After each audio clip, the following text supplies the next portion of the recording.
Good morning class 12 students. We are doing vectors. Vectors में अभी तक हम डॉट प्रोडक्ट कर चुके हैं। तो let us do the next one, that is the cross product of to vectors. तो सपोज करो हमारे पास एक वेक्टर है ए, ठीक है, और दूसरा बी। तो how we are defining a cross B?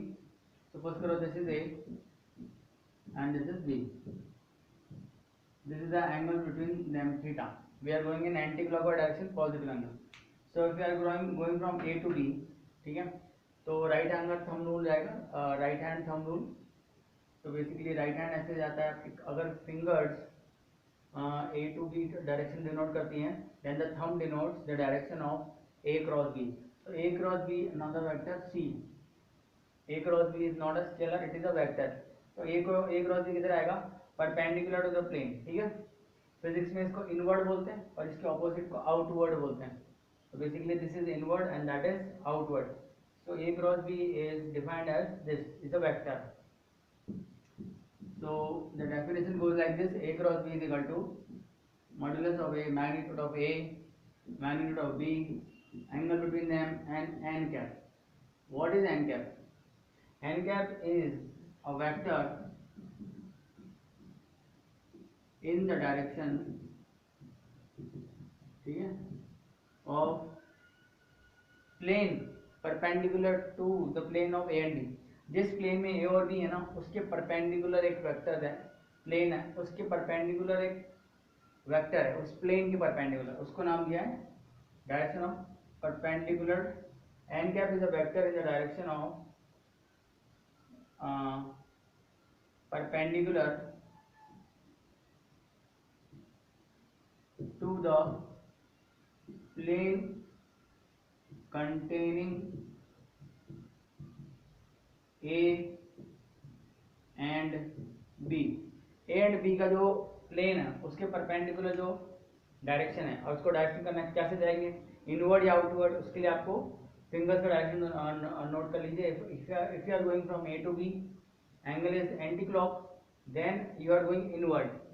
And if you are coming from B to A, okay, it's going like this, B to A, then you are going outward to the direction of this.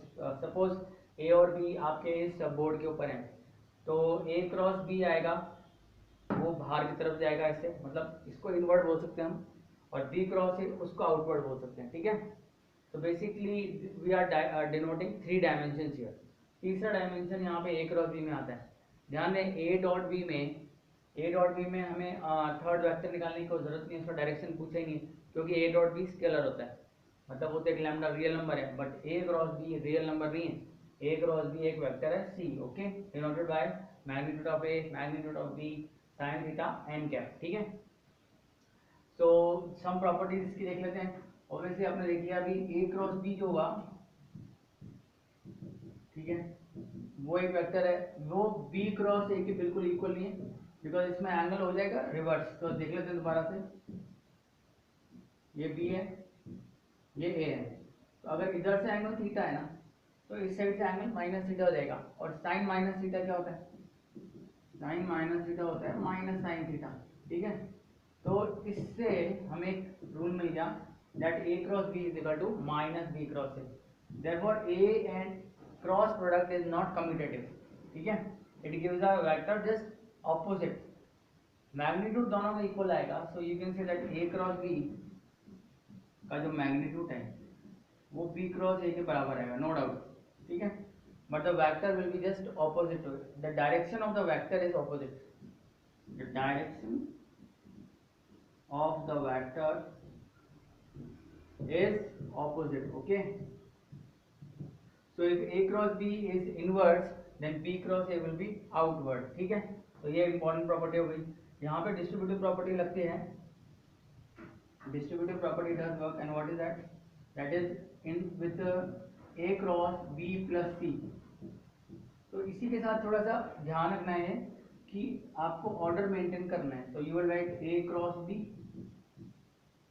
Plus A cross C, ठीक है, इसको left distributive बोलते हैं। अगर ऐसे आ जाए B plus C cross A, तो यहाँ से थोड़ा ध्यान रखना है, क्योंकि यहाँ पे B क्रॉस A आएगा, है ना, B cross A plus C cross A, ये क्रॉस हो गया अभी, ठीक है। तो देखो these two are not equal, this and this are not equal, they are in fact negative of each other, ठीक है। तो थोड़ा नेगेटिव साइन का यहाँ पे ध्यान रखना है, राइट। तो इसका ध्यान रख लो, इसको नोट कर लो। And next come to component form. अगर ए और बी कंपोनेंट फॉर्म में दे रखे हैं, x1 i cap, x2 j cap, x3 k cap, और बी दे रखा है x1 ले लेते हैं, यहाँ पे y1 ले लेते हैं, और यहाँ पे z1, ठीक है। इसको ले लेते हैं x2 i cap, y2 j cap, z2 k cap, ठीक है। तो बेसिकली a क्रॉस b क्या होगा, a क्रॉस b हो जाएगा आपका एक डिटर्मिनेंट इस तरह से, यहाँ लिखेंगे i j k, यहाँ लिखेंगे x1 y1 z1 x2 y2 z2, ठीक है। This will give you a cross b in component form. For example suppose करो a ये आया i plus j plus k, है ना, और b आया i minus j minus k। Question is what is a cross b। तो आप ऐसे लिखोगे a क्रॉस b को, यहाँ पे सबसे पहले लिख देना i j k, इसके नंबर देख लो 1 1 1, इसके नंबर देख लो 1 माइनस 1 माइनस 1, ठीक है। इसको सॉल्व करने का तरीका क्या है, a cross b is equal to i के अलोंग एक्सपेंड कर लेते हैं, तो -1 और +1 क्या है ना, -1 एंड +1 इज 0, ठीक है। तो i component is 0, minus j ये आ जाएगा -1 और -1 -2 आ जाएगा, ठीक है ना, -1 और -1, तो ये हो जाएगा +2j, और k कंपोनेंट यहाँ पे देखिए -1 और -1, ये भी -2 हो गया, तो हमारे पास मिला 2j - 2k। This is a cross b, ठीक है। अब यहाँ पे देखो मैग्नीट्यूड ऑफ a, और ये यहाँ पे a क्रॉस b आ गया। अब इससे अपन साइन थीटा भी निकाल सकते हैं, angle between the two vectors. तो बेसिकली साइन थीटा का फॉर्मूला ये लिख रहे हैं यहाँ पे, इसके लिए देख लो, sine theta is equal to magnitude of a cross b, ठीक है, upon magnitude of a magnitude of b। तो magnitude of a cross b कितना आ रहा है हमारे पास, ठीक है, क्योंकि एंगल बढ़ जाएगा, this is the formula for sine theta. Now अगर magnitude of a cross b निकालेंगे आप, तो आएगा 2 स्क्वायर प्लस 2 स्क्वायर यानी 8 रूट ऑफ 8, ठीक है। मैग्नीट्यूड ऑफ a कितना मिल रहा है आपको, 1 + 1 + 1 √3 मिल गया, मल्टीप्लाइड बाय फिर से √3, तो बेसिकली ये बन गया √8/3, ठीक है, √8/3। तो वी कैन राइट 2√2/3, सही है। Sine theta is equal to this, therefore theta angle between them is sine inverse of 2√2/3, ठीक है। तो this is how you can find the angle between two vectors.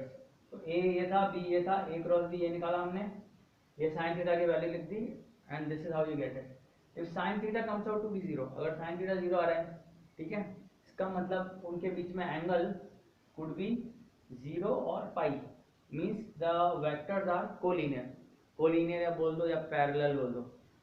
So if sine theta is 0, तो हम property लिख रहे हैं sine theta is equal to 0, then a and b are non-zero, then the angle between a and b must be 0, ठीक है। Okay, now we come to what is the geometrical representation of a cross b।